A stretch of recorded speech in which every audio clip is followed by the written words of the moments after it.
G'day avocado enthusiasts and welcome back to Scott Grows an Avocado Tree, and today we're going to be repotting this rather sad looking avocado tree.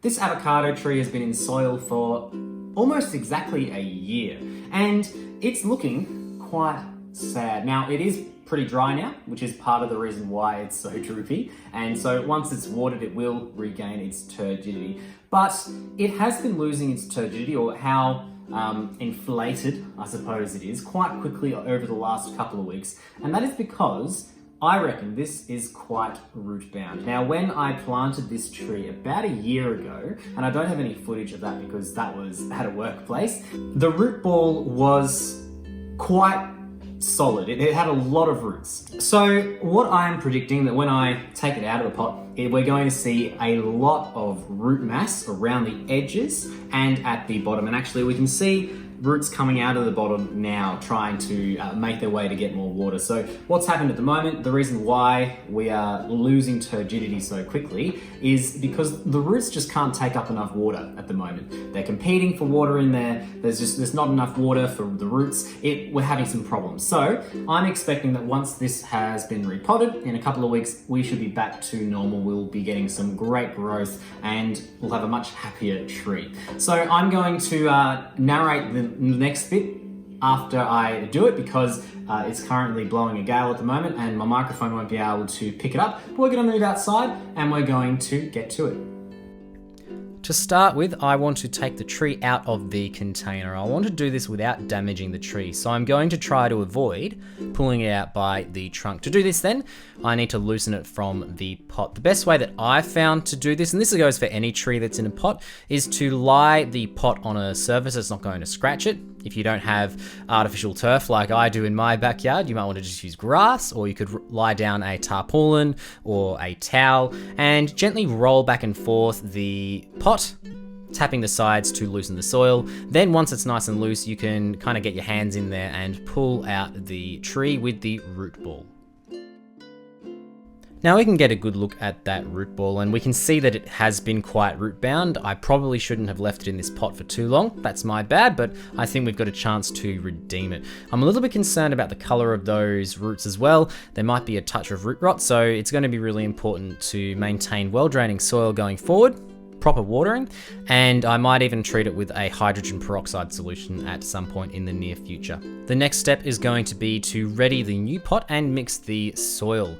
I'm using my usual soil mix and I made a video about that. That is in the comments below where I go into more detail, exactly why I use each ingredient and what exactly I'm doing.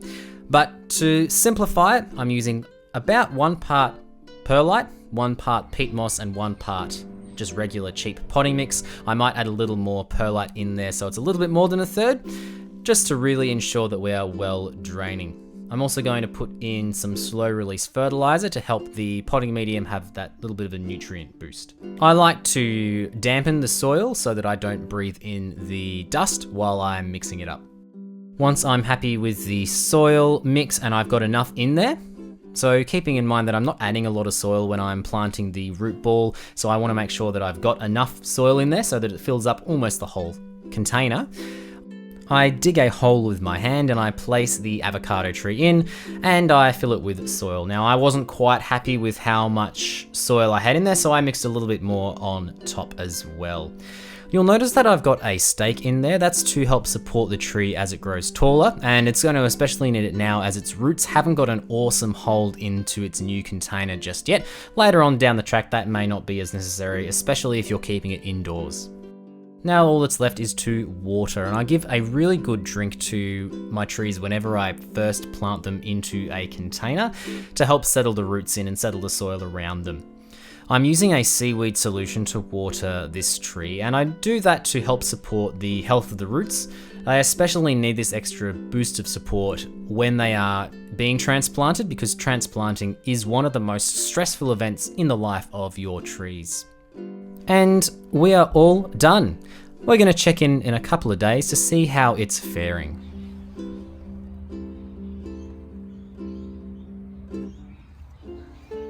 It's been a couple of days now, and as you can see, it is looking a lot happier. It's not as happy as I would like it to be just yet, but it has been only a few days since transplanting, and transplanting is one of the most stressful things that a plant is going to endure in its life. So I've probably got some root damage, so I'll be keeping a close eye on this one, watering it only when it's totally dry. So using my moisture meter to check the water content or the moisture level of the soil, and only watering it when it is properly dry so that we can prevent root rot. It's going to be more susceptible when it is stressed. I might even water it with a hydrogen peroxide solution, which will help to fend off any fungus in the soil, which is going to be harmful for the roots. But it is looking a lot happier. And thank you very much for watching this video. I hope that you enjoyed it and you found it helpful, and you're going to be able to go and successfully transplant your avocado trees. If you like this video, please let me know in the comments below with that like button, and make sure you're subscribed to Scott Grows and Avocado Trees so as to not miss any future avocado growing updates or care tips. Thanks once again for watching, and I'll see you next time. Scott grows an avocado tree. Scott grows an avocado tree. Scott grows an avocado tree. Scott grows an avocado tree.